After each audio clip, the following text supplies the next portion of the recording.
النبي صلى الله عليه وسلم إذا كان الليل أو أمسيتم فكفوا صبيانكم فإن الشياطين.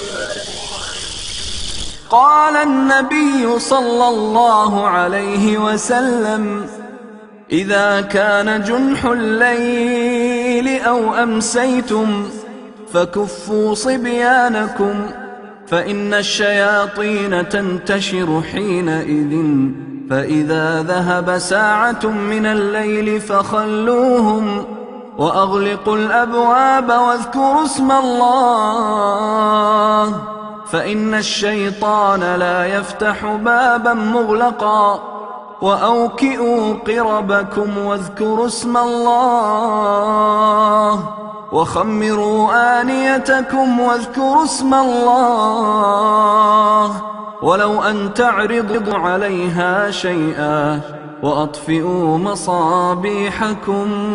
قال النبي صلى الله عليه وسلم إذا كان جنح الليل أو أمسيتم فكفوا صبيانكم فإن الشياطين تنتشر حينئذ، فإذا ذهب ساعة من الليل فخلوهم وأغلقوا الأبواب.